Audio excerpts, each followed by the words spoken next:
এই এলজির একটি double door refrigerator, যেটা 3 স্টার ইলেকট্রিক কনজামশনের মধ্যে আসে, যার annual electricity consumption 232।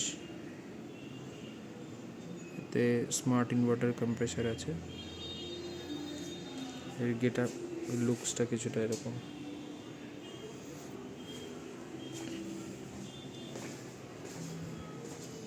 Back side পুরোপুরি ক্লিন। দেখা যাক ভিতরে কি রয়েছে। এটা এই ডিপ ফ্রিজ সেকশন, যেটা কনভার্টেবল আছে, এবং এর ভেতরে আর একটা আইস বক্স পাওয়া যাচ্ছে, যেখানে বরফ তৈরি হবে। এটা নিচের অংশ। প্রথমে একটি চিলার ট্রে, দুটো শেলফ, এবং একদম নিচে ভেজিটেবল বক্স। আর কনভার্ট করার জন্য এখানে বাটন দেওয়া আছে,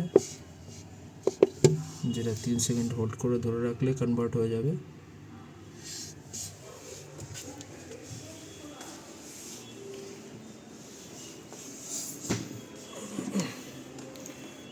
ইনভার্টার কম্প্রেসার হওয়ার জন্য এটা ইলেকট্রিক কনজামশন অনেক কম থাকে।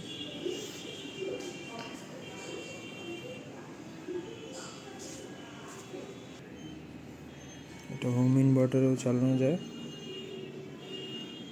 100 ভোল্ট থেকে 230 ভোল্ট পর্যন্ত স্টেবিলাইজারের প্রয়োজন পড়ে না।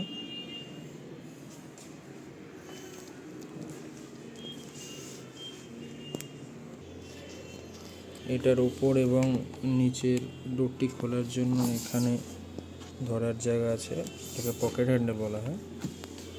এইভাবে খোলা যায়। আর এটা সম্পূর্ণ একটি ফ্রস্ট ফ্রি রেফ্রিজারেটর। এখানে যেটা রাখা হবে সেটা বাদে এখানে অন্য কোনো বরফ এখানে জমবে না। টেম্পারেচার -24 ডিগ্রি পর্যন্ত যেতে পারে এটি ডিপ ফ্রিজের। আর নিচের সেকশানে 0 থেকে 8 ডিগ্রি পর্যন্ত মেনটেন হয়। যখন এটি কনভার্ট করে দেওয়া হবে তখন এখানেও মাইনাস টেম্পারেচার থাকবে না, এটা প্লাস টেম্পারেচারেই রান করবে। তখন এখানে যে কোনো টাইপের নর্মাল খাবার দাবার রাখা যাবে। আর তা বাদে এখানে যখন কনভার্ট করা হবে না, এটি যখন ডিপ ফ্রিজ মোডে থাকবে, তো তখন এখানে আইসক্রিম, যে কোনো ফ্রোজেন ফুড, মাছ, কাঁচা মাছ, মাংস এগুলো রাখা যায়। আর যখন আপনার এটাকে কনভার্ট করে দেওয়া হবে তখন এখানে নর্মাল খাবার দাবার রাখা যাবে, তখন আর এখানে কোনো আইস হবে না।